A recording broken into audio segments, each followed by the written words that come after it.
Hello, it's me, Fingerpoint Monkey. I'm back again. I wanted to do another video on Mocha because I had like a call to arms in the last one of like, let's come up with some good ideas for Jagex on changes to things. And there's been a lot of discussion about other items beyond just what I thought was questionable. So I wanted to talk about things like the Mage Cape and that kind of thing as well. So let's get into it. Okay, if you missed it, Thrall upgrade. So they're dropping a consumable kind of like Sunfire Splinters from Colosseum that you store in your ammo slot, which I had an issue with, that augments your Thralls with an additional effect that increases their damage. And the idea they had was that when Thralls despawn, they boomerang back at you, and they do some damage if they hit your target. My ask was, let's come up with something a little better than that, because this has a lot of issues. My issues with this, there's a lot of bosses that are wall bosses. You're talking Olm, you're talking Warden P3, you're talking Duke. Like, a lot of things are in a wall, and there's no way a Thrall is going to boomerang through those, right? But you use a Thrall at these places. This is the other thing I didn't quite touch on, is if it's a Thrall upgrade, it needs to benefit Thralls always, if that makes sense. So you have a reason to use the currency. Because otherwise, you have this currency that you bring along, maybe one of the raid bosses it's not good on. Vasa was an example, where Vasa wanders around and it would be really hard to boomerang through Vasa. If one of these raid bosses you can't hit with the mechanic, you don't have a choice of not using them. I mean, maybe they could add an awkward toggle for it, but you're just going to be spamming this currency and not getting any benefit from it. It's just not going to feel good. It's going to be kind of annoying. Basically, what they have to do with this currency is make it an upgrade always for Thralls. And there's really boring ways of doing it, but clearly they want to try something a little more interesting, a little more in there. And I was trying to see if anyone could come up with some ideas. We went and collected like the bulk of what people said. If your suggestion isn't in here, I'm so sorry, but we'll just go through them. So the first thing I saw a lot was just increase the DPS from 0 to 3 to 1 to 3, and then have no Thrall book. And like I said, that works, right? That will always buff Thralls. Your Thralls will always be good. The currency will always be worth using. That is a huge, huge buff, especially the no Thrall book. Sure, that would work. As a baseline, I think this is the most baseline, like, sure, like fine, but like, could we do better than baseline? Another thing I saw, make Thrall AoE around its current location. Okay, so it does a little shockwave ring, maybe a 3x3, so just around it. This gets into the problem I mentioned of you don't have control over where you summon your Thrall. So let's say you're fighting Kefri. Kefri's an obvious thought. Okay, Kefri's stationary in the middle of the room. You summon a Thrall, and it's one tile off of Kefri. Oh, that's annoying. Now the AoE doesn't hit. So you could be like, oh, just summon a zombie. You could just summon a zombie, and then it would walk up to the boss in a very awkward way. There's a really annoying bug with that, where it always walks to like the southwest tile in a really awkward line. That's annoying, but you could do that. But then maybe you don't want to use a zombie when you start hitting the arcane, right? So it's like you're resummoning Thralls constantly. That sounds kind of annoying, which means you're spamming more of the currency. Yeah. Also, I don't think it just adds a lot to the game to have it AoE around itself. Like, you don't have... Hi, Pappy. My cat interrupting things every time. I don't think it adds a lot to the game to have a Thrall AoEing around itself just because you don't have control over it. Another idea was standing with your Thrall to get a buff. Let me make something up. When you're standing with your Thrall, you have a minimum hit of 4. This adds another layer, which is buffing a Thrall where you didn't use a Thrall. Let's say Vespula, right? It can't reach. But if I'm getting a minimum hit of 4 when I summon a Thrall at Vespula, I'm going to summon it there because every time I run up to hit Vespula, I'm in the Thrall, right? You're now encouraging people to use Thralls at places it's not even doing anything. Maybe at Zuck, you get extra bonus shots in the middle that are buffed. And now you're using a Thrall at a place where it can't even hit the target. It's like a little weird. I don't think we want to encourage people to use Thralls where they didn't already use Thralls. There should be a buff to where you use Thralls and always be a buff. Okay, so another idea, make Thrall location user controlled and add some effects. This was kind of an idea I talked about on stream, an idea I had, which is like you click your Thrall and it gives you like a target reticle. And then you click on the ground and you chuck a Thrall stone and it cracks and your Thrall comes out where you clicked. Okay, that would like give you control over it. So then you could do something like we were just talking about with like standing with the Thrall, that kind of thing. Maybe it's possible they need to look at how Thralls work in general because Thralls have a lot of issues. Yeah, maybe they do need to look at something like this where it's like you have some control over what your Thrall does or how it moves or what it targets or how you summon it or, you know, that kind of thing. It is something to be looked into, I think. Because currently Thralls are just set it and forget it, and trying to make a set it and forget it spell something that we get a bonus from playing around, I don't know. That sounds really... I think they would have to maybe rework it to make something like this work. The boomerang thing? That would work a lot better if I could control where I summon my Thrall. That would help a lot. Ironmen hate the Thrall token idea. I saw a couple comments like this where Irons hate gathering a consumable. I think it's really, really, really important for profitability at this content that you have a consumable that's constantly being sunk out of the game that is something that can be obtained. And it's something that is buffed by delving deeper past Cave 8. Quick summary of how the content works again, if you missed it. There's 8 caves. You fight the boss in each cave, it moves deeper in. After the 8th cave, you can continue to repeat, but it gets harder, more mechanically challenging, more interesting. And as you do that, you get more and more loot. You're not allowed to bank in between, nothing like that, but the further you can get, the more rare loot you're getting. That was the idea. I think this is something people can't really picture. This is not like Sunfire Splinters. Sunfire Splinters already have people do wave 1 farming, which is the boring, slow way to bless your quiver. Or you go to wave 12 and you get it a lot faster, but not like that much faster. It still takes a really long time. So what's nice about this with the tokens is that you're not blessing anything. Okay, you don't have to get 150,000 of these. You just need enough to use them at places, right? So I don't think you need quite as many overall as you do like Sunfire Splinters. And also, you're not limited by your skill. I can, it sounds weird to say like being able to consistently do Colosseum is like not the highest skill, but like I could do money Colosseum with my eyes shut. Sorry, ego.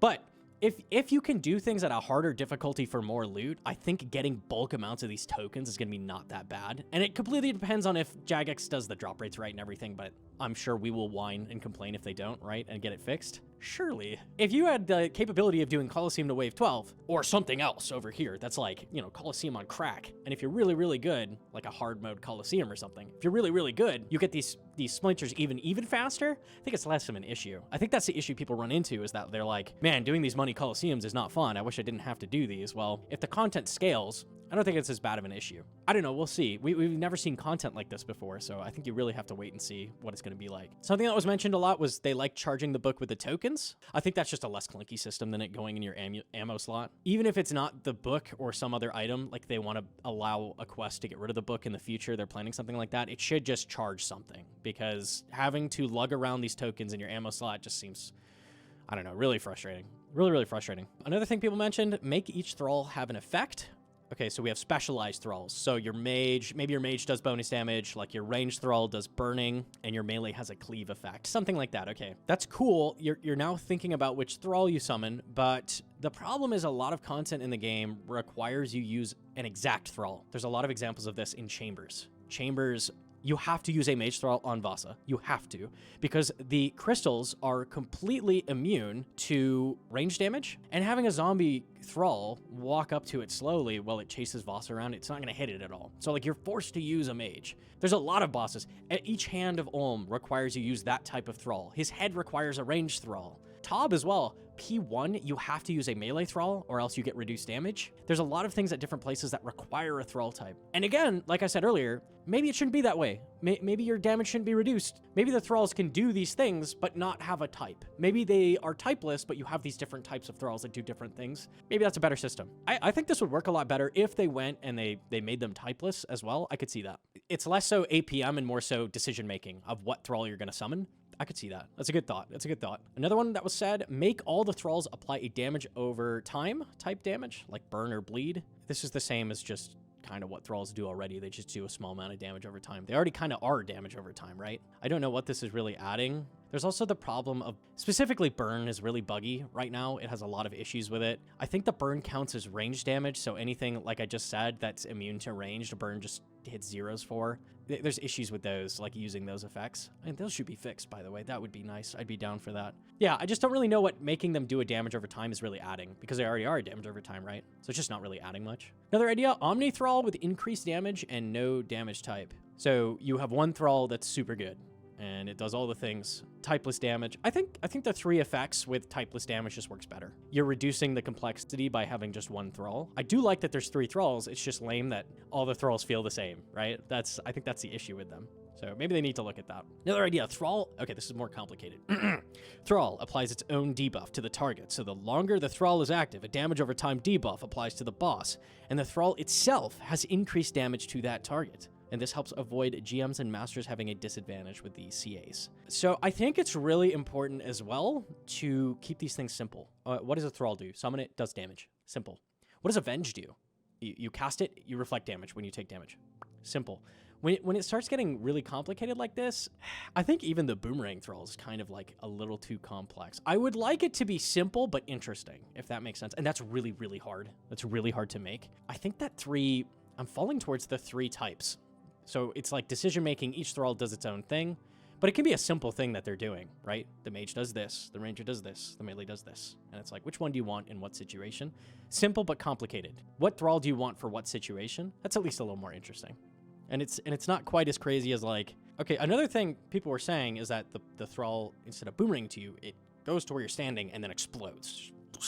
So, and then people were saying, make the thrall bomb AoE so large that it won't matter where your thrall is placed. If it's such a huge AoE that it doesn't matter, then what is the point, right? We want some decision making. I don't really want it to be, this also leans into the problem again of using thralls in places where you didn't use a thrall before.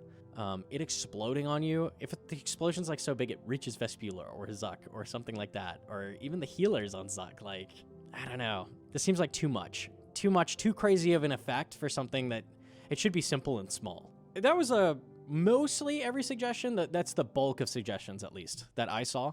I think what I'm gathering from this is that thralls, to be interesting, probably need a base rework, or some changes that allow us some control over them and just make them more interesting in general that slots into this upgrade.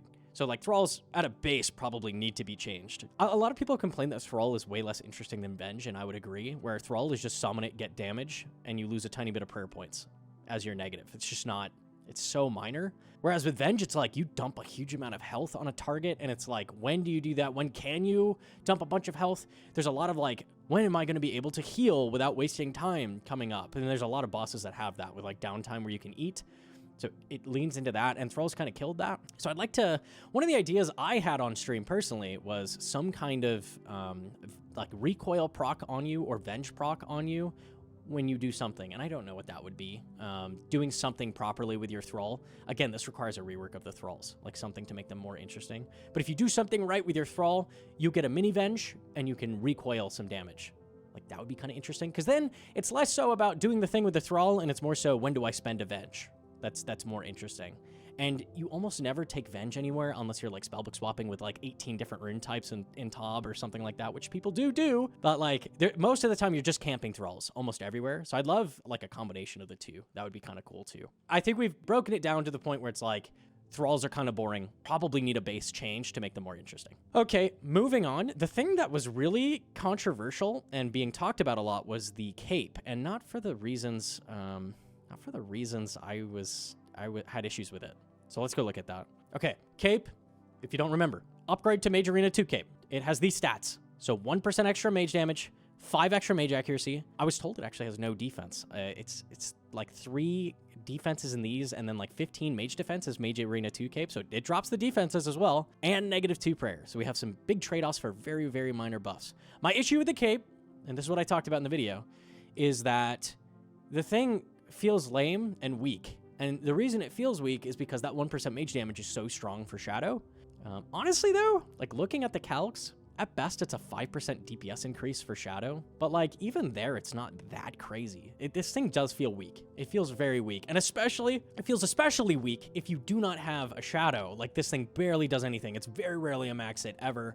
It feels kind of like the Venator ring, where it just like almost never does anything, and it's just like in your inventory. I think the key takeaway with this is that Shadow is, the way that Shadow scales is too powerful. And I think what they need to do is look at something like knocking that multiplier down to like 2 times, maybe 3 times in Toa, down 1x multiplier, and making the base damage on Shadow solid. This solves a lot of issues. This means you're not so reliant on mage gear, like it's useless without it. If you don't know, in Toa, if you drop down from Ancestral to Virtus, which is like it's pretty good mage gear, right? Virtus is still fairly solid. You're losing 5 max hits. Okay, you're losing 5 max. That is a massive amount of damage. Just dropping a tier of armor. I think they're really stumbling into this now. Like the Shadow from the get-go was like, it's scaling too hard. It's really becoming obvious with things like this, where we're getting these tiny mage damage increases with trade-offs even. Like it needs trade-offs to balance this mage damage. That's pitiful for anything but Shadow. It just needs to be changed. It needs to stay where it's at, but have a different scaling system, probably. something they need to do. Another thing people talked about is they don't want it to require Mage Arena 2. And honestly, thinking about it, I'm good with that. Why does this require the wildy capes? Think about Quiver, right? You just get a Quiver. Like, you need to use a Vorkath head on it to make it retrieve ammo, but you still have a Quiver. Even if you don't have an assembler, you haven't done Desert Treasure 2 or Dragon Slayer 2, you still get the Quiver, right? You can still use it. Think about Inferno Cape. Like, you've got to rip the Fire Cape in half to go get it. You still get an Inferno Cape. It's not like you get an Inferno Shard and you attach that into a Fire Cape. You just get the cape. I think I would be okay with this being an optional way. If you don't want to go do that wildy content early, then you could just skip it and do this much harder method of acquiring a cape, or much more expensive method of acquiring a cape. People have issues with the huge amount of upgrades into the boots, and we'll get into that. But I think this is actually kind of worse. Like, why does this require wildy capes to create this cape? It seems pointless. Like, I feel like it should just drop a full cape. Another thing people said, so this is a couple things. The big thing people were saying is they want it untradeable. This thing should be untradeable. And I'll show. There was a Reddit post, 2,000 upvotes, a lot of traction. New Bis Mage Cape, as described in today's blog, misses the mark for me and seemingly many others. We have the Quiver and Infernal Cape currently, 2 Bis Capes that come from different content that requires time and effort to get. They have better stats across the board, and Quiver has an additional ammo slot. The new Bis Magic Cape has 2 issues with it. First off, the -2 prayer bonus. Why? Why are we so afraid of power creep that adding literally 1% damage to a cape warrants it having a -2 prayer bonus to push players not to use it? Totally agree. Totally agree. The thing feels very weak. It feels very, very weak, and it kind of feels like a slap in the face. Put it to 0 prayer bonus. 1% mage damage and +5 accuracy is enough to go for the cape. It's not an insane upgrade, but it doesn't need a downside. I would argue this should be higher. Honestly, I really think this should be like 2% or 3%. Secondly, and this is where I have the issue with, the item is tradable. So we're going to go from challenging, hard to get, untradeable Bis Capes in melee and range styles to tradable Bis Mage Cape. Why? There's a precedent set that the community, at least I think so, likes that Bis Capes are locked behind challenging content. Ooh, that's interesting. You shouldn't just be able to bypass that and buy a Bis Cape. Yeah. It would be the first buyable Bis Cape, and I'd like to know people's thoughts on this, but I think the cape should be +0 prayer, sure, and untradeable. I don't know the boss, and I think this is really important. I don't know the boss, so maybe not. It could be too simple/easy from the hardest difficulty of the Doom boss. Okay, why are they making this tradable? Why is Jagex choosing to deviate from the norm here? And I don't think it's that far from the norm, but why are they deviating from the norm and making this cape tradable? And the reason is, it doesn't end. This doesn't have a clear defined end. Yes, the 8th cave is the last unique cave that the boss goes to, but you're not being encouraged to stop there, right? You're not, this boss goes endlessly. The boss ends when you can't take it anymore. That's when this boss ends. There is no killing the boss and getting a drop. It's you walk away when you cannot go anymore. That's the idea behind this boss. That's what's really interesting and unique about it. If you want a prestige item from it, where's this cape gonna drop? Where is this cape gonna drop? Is it gonna drop on cave 8? Okay, so we've dropped one of the profitable items for mains, and we're gonna make it drop on wave 8. We'll get into some ideas for making it untradeable as well, because I saw a comment that was like, okay, we'll talk about it. I think this boss having purely tradable drops is chef's kiss. Chef's kiss. This is the perfect content to have everything be tradable. And the reason is to push players to push themselves as far as they possibly can go. And it's not gatekeeping. It's not locking people out of the content. If you aren't very good at the caves and you can get to cave 5, you still have an opportunity to get some loot, right? You're not being locked out. But the idea is to push people to break their limits and go as far as possible to improve and get hugely rewarded. Not just in faster kill speed, not just in less supply use, but actually getting more loot for being better. This is the only content like it that's going to be like it. This is the only thing that does that in the entire game.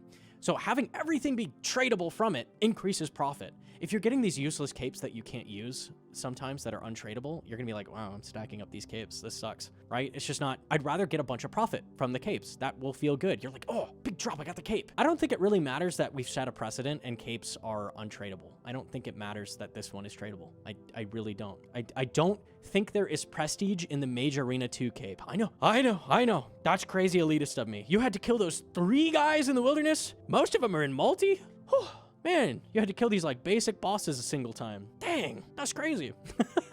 You walking around strutting yourself with your Mage Arena 2 cape? I'm not gonna argue the Quiver and the Inferno cape aren't sick, but the Mage Arena 2 cape, come on, man. Like, that's not... I think we can deviate for Mage. I think that's okay. So I saw this comment that was good, like well thought out for making it untradeable and ideas for making it untradeable. So let's break that down because people really got stuck on this. I feel like the cape being tradable is the biggest departure from the norm. Capes... I think this whole boss is a departure from the norm, by the way. This boss is not normal at all. And I think that's really cool. This is a chance to try out some really cool stuff. So I think it's okay to deviate from the norm. Capes have had this interesting position as a very visible depiction of an account's progression. Though not every cape is equally difficult to get, each step along the way has been untradeable. That being said, I understand the reasoning behind making it tradable. They're trying to solve two problems: that the cape isn't a guarantee after layer 8, and that they want to make the cape valuable long term. Right, like I said. So solving the first problem could be relatively straightforward. Just make it a guarantee after your first layer 8. Okay, that has a ton of problems. Or after a certain number of layer 8 clears. This also has problems. This is assuming that layer 8 is an impressive feat, and I think it's not going to be. And it could be. It's possible it's like Colosseum level difficulty to get to Cave 8. I don't think that's going to be the case, and this is why. They are building this boss off ideas from RuneScape 3, so they have two bosses that are like this, which is Telos and Archglacior. And if you have played those games, you know that the base difficulty clear of these bosses, it's pretty simple. It would be like, I don't know, like Cerberus difficulty. It's like a basic boss that you're killing. It's nothing too crazy. And I would honestly expect that from this. The difficulty should be coming from the people pushing way beyond Cave 8.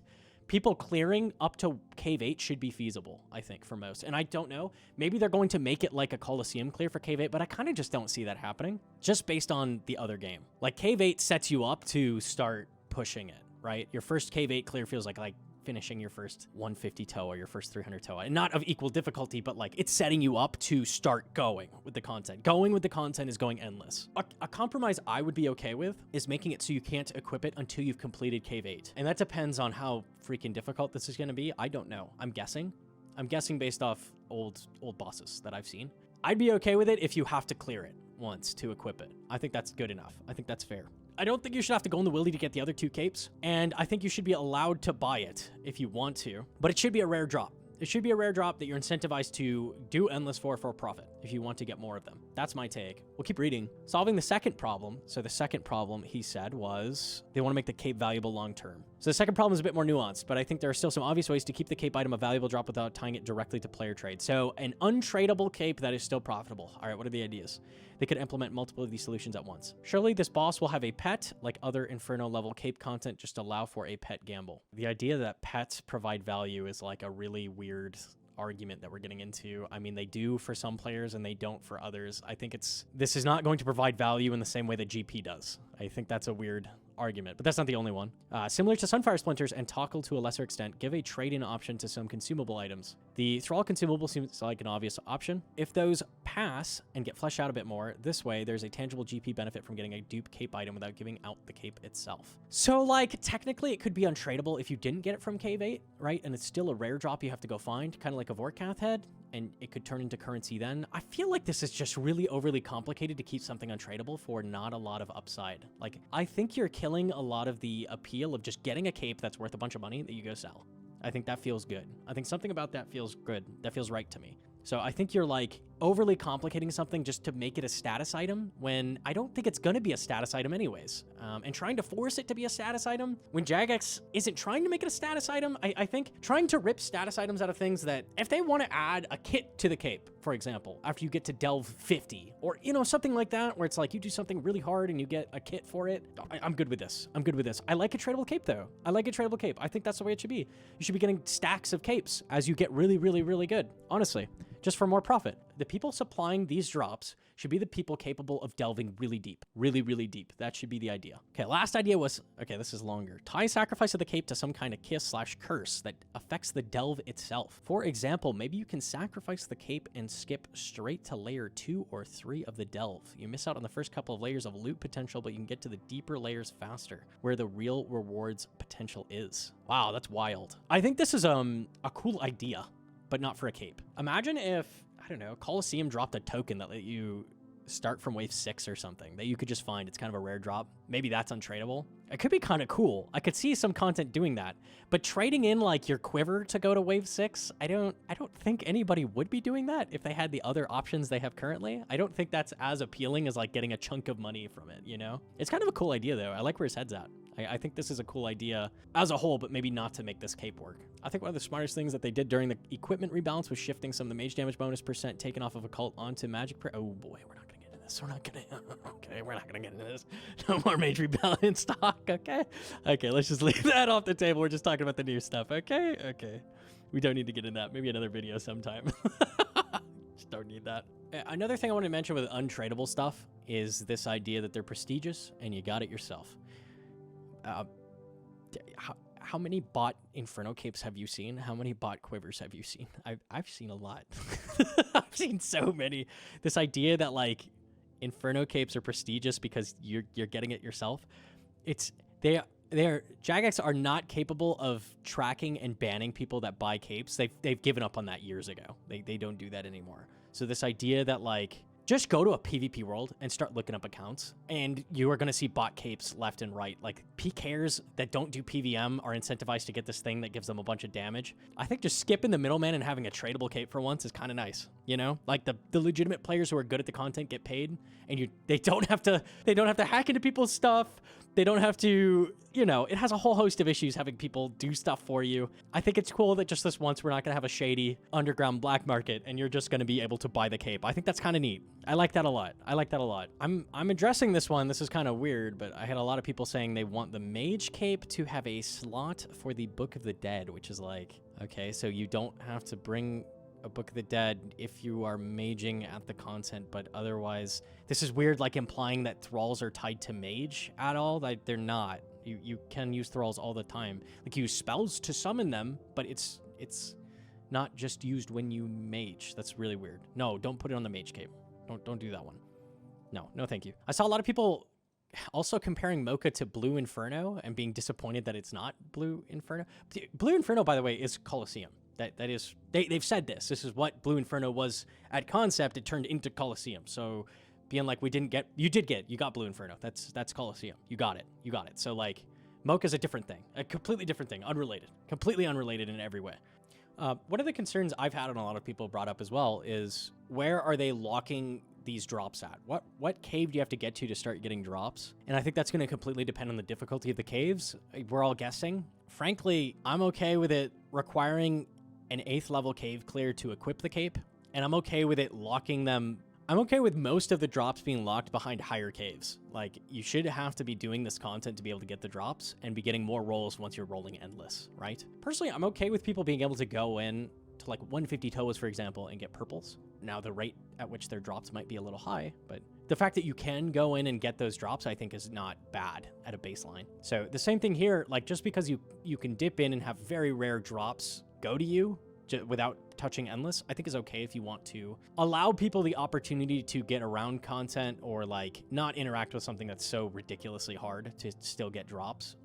I think that's okay. I don't mind that. I think basically every reward here, I think the only reward that could be lower, and even that's pretty like strong, is the Demon Bane Aegis. But like, yeah, I think they should be locking the majority of these behind higher caves. For sure. Okay, so that's like what I had for the cape. The cape has a lot of like really weird discourse about like it must be untradable because that's what old school is. If a cape is tradable in old school, then by golly, I don't want to be in it. Why won't they bring back 2007 cape? I'm so sick. Okay, I think it's okay this one time. I really do. I'd like people to look a little bit more outside the box instead of holding on to the old ways here, because this is an opportunity for everything to be really profitable. And it's a boss that embodies that. This is a boss that is about making money at it. The better you are, the more you make. That's the idea. So if items are untradable, it's going to be less. And I really don't want that. That was all the crazy, like, controversial stuff, but I had a couple things I want to talk about with the Aegis and the boots. Aegis did get added to Gearscape, so we do have some calcs. And it's looking like it's extremely similar to Arclight, but it's a lot better if you have less strength bonus, because Arclight, if you don't know, Arclight has like 13, or Emberlight has like 13 strength bonus, and it just gives an insane amount of damage increase on strength bonus that you have. So like every strength bonus for Emberlight is like a max hit, basically. It's kind of crazy. So this thing doesn't work that way. So it scales up to the same in max gear as like Emberlight does, but if you have like bandos and a face guard, it's going to be a lot better, right? That kind of thing. The other thing is this 25% damage reduction, if it's similar on bosses like Sire and Cerberus and Tormented Demons, this 25% damage reduction is a huge buff, right? Even if it's the same DPS, this is a massive buff. So this thing's actually like, it's kind of an upgraded Emberlight. You can think of it that way. Obviously, Emberlight is going to be used in certain places where things are only weak to slash or stab, because this is only crush. But as it stands in the game, it actually is kind of just a better Emberlight, basically.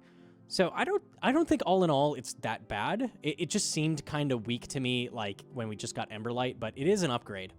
And I think that damage reduction is an interesting way of upgrading items. Currently, everything that gets added has to be added DPS and stuff or added accuracy, but damage reduction is kind of interesting. It's an interesting way to go. I'd like to see this kind of thing on more like weird items. I think that's kind of neat. I do like that. I do think, honestly, looking at it in Gearscape, this does fit in the game okay. It's not amazingly like perfect. It's not quite exactly the type of item I'd like dropping, but I think it's going to be good at Mocha, and it's definitely got a solid place. So I think all in all, it came out better than I thought it would, for sure. The last thing I was going to talk about was the boots. We had some really weird takes on the boots that I wanted to get into. Some people were saying they're way too weak, which is like, I don't know how you look at these boots and think they're weak. I think it's just people who don't interact with stats very often or do PVM very often thinking this.